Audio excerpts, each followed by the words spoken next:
Once Mohammed's done opening his chips, we can start. Good to go? All right, we'd like to welcome number one player in the world, Scottie Scheffler, into the interview room at the CJ Cup in South Carolina. Scottie, making your first start here at Congaree, initial impressions of the course? Yeah, golf course is cool. It's very firm.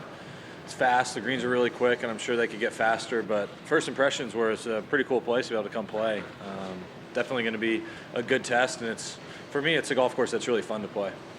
And coming off a Player of the Year season last year, obviously making your first start this season, what are the goals coming into this season? Yeah, I'm just kind of approaching things the way I always have. I'm not looking too far into the future. I took some time off after the year ended last year, or season ended. And I was a little bit worn out at the end of the year, so it was definitely nice to kind of go home and be able to check out a little bit and then just kind of get some quality rest. And so I prepared for this one for probably the last couple weeks. And so I feel ready to go, and I'm not looking too far ahead. All right, we'll take some questions out here. If you have a question, we will get a microphone to you. Questions? We'll start with Ryan over here. Scottie, obviously statistically you were very strong across the board. Anything that you're looking to tighten up or improve for this coming season?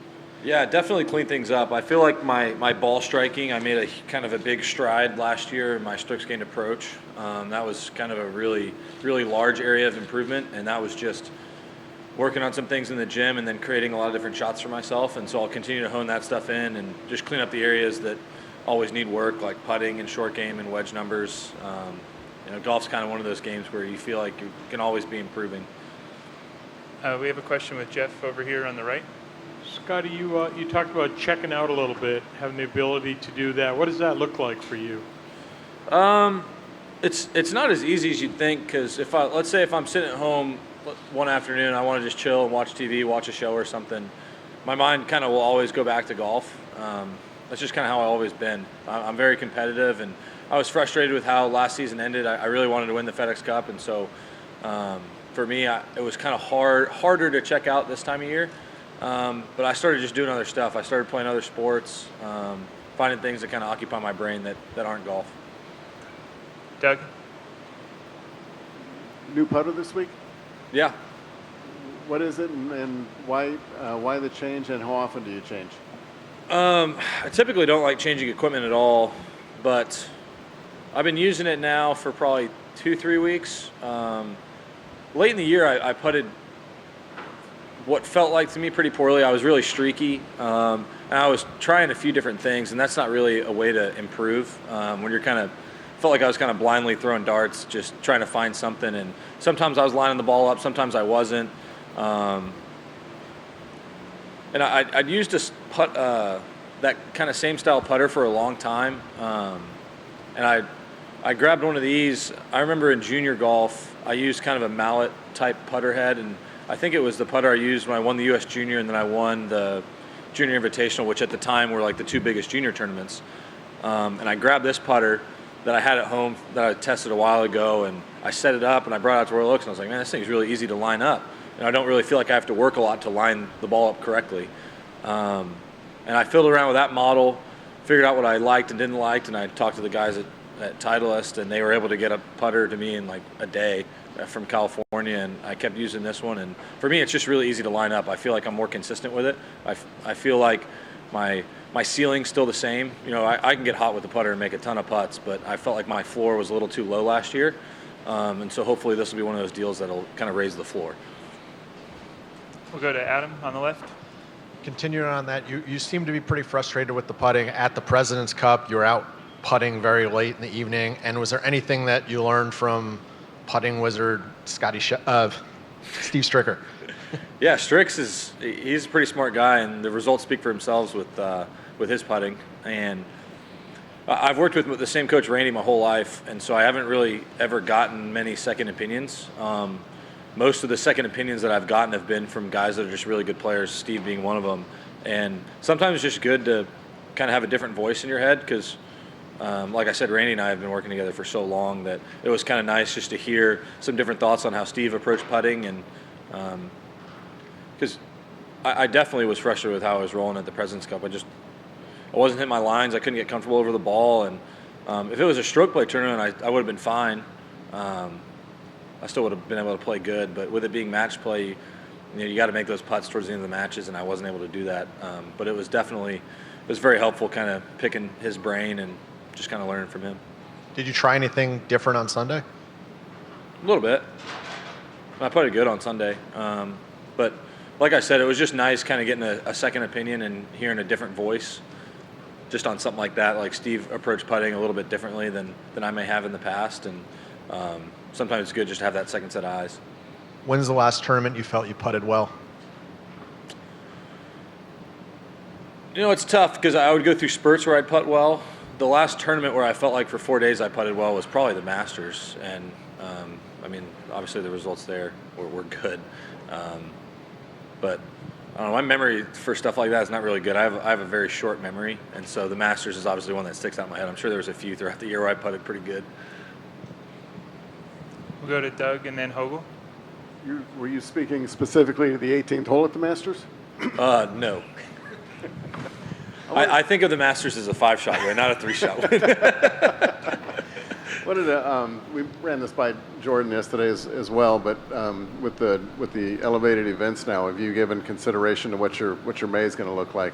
Just given your what my May is going to look like, yeah. or May? That's a good question because I think it goes Wells Fargo, Byron, PGA, Colonial, Memorial. So the Byron and the Colonial both being events at home where I get to sleep in my own bed, those are tough ones to skip. And obviously I want to do what I can to support the tour, so I haven't really looked too far into that. I'm sure my schedule will look pretty similar to how it looked last year. But I'll definitely be adding either probably Wells Fargo or Memorial. Do you think, Scottie, that anybody, I guess depending on where they finish on the PIP, would be willing to forfeit their bonus to not play an elevated event just to give themselves a break they feel they need? Does that make any sense?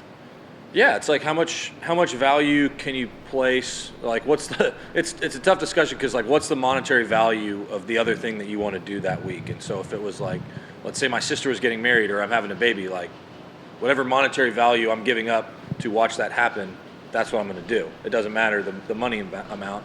And so I think that's going to be a tough balance for guys, whether it's a vacation or just time off or whatever it is. That'll be a little bit of a tough decision, but I'm sure guys will be willing to give that up. I mean, it's like, what's it worth to you to kind of be able to live your life the way you want to live it? Hogle? I'm asking question on behalf of 2 Korean media come from Korea here. One question is that this is your second appearance in the CJ Cup, right? Sorry, what was that? Second appearance. Second in the CJ appearance Cup. in the CJ Cup. You want a second? Yeah. So, Second. is there anything special thing that a part at the CJ Cup you remember the last year? And the second question is, do you have any comments or thought on the recent good performance of the Korean young players like Tom Kim? Yeah. So I'll start with the first part, like memories from the last CJ Cup. Honestly, the player dining. I've never really been one to venture out with my food options. I'm very much like I could eat the same meal every day, and so being able to try some of the Korean food in there. The fried stuff's obviously my favorite just because it's fried and it tastes really good. But that's definitely good memories from last year. And then as far as the young talent on tour, Tom's one of the guys. I played with Tom last year at the CJ Cup when it was at Summit, and I think I could kind of tell right away that his attitude was probably what stuck out the most to me. He seemed like a talented guy, seemed like a good player, but his attitude to me seemed what was going to kind of propel him. And then I played a practice round with him at the Open this year, and it was kind of the same thing where I was just really impressed with how he carried himself around the golf course. And I think that's going to be really important for him because he's so young, and there's going to be so much happening for him with the amount of talent that he has. And his attitude, I think, is what's really going to be the difference maker for him. Other questions for Scottie? Oh, sorry. One over here on the right. Scottie, you mentioned the width. You mentioned the firmness of the golf course. Will the width in any way negate your decision on hitting driver around here because it is firm? And then also a thought about the surrounds, the green surrounds here, and your approach with respect to that. All right, so I'll start with the surrounds of the green. I think it's really nice because to me it seems like on a lot of holes, the worse approach shot you hit, the further away from the hole it's going to go. It's not like it's these gigantic runoffs where if it trickles off or if you totally airmail the green, the ball's going to stay in the same place. Here it's more gradual, but they're so fast that like if it trickles over, it's probably going to stay on somewhat of an upslope. But if you airmail the green and it lands on that downslope, that ball's going out and it's going in the bushes, sand, and all that stuff. So that aspect of the firmness I really like because the better shot you hit, usually you're going to get rewarded accordingly.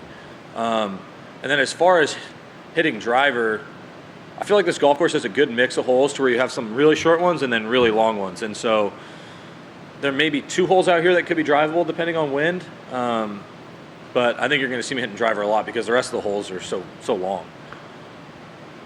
You mentioned the short ones, 3 and 15. 15 added a new tee, so you've got 20 more carry on the left-hand side of that waist area there. Depending on wind, will you try to go for both of those greens?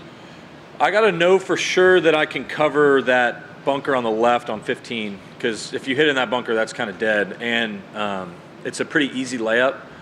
Number 3 is tough because depending on where they put that tee, it's still like 335 to the front, and there's some trees on the left you have to cover, or you got to be able to kind of hook a driver. So that one's, both of them, if the tee is back, I'll probably be laying up more often than I would be going for it just because of the way the trees are situated on 3, and I think it's like a 325 carry over that bunker on 15.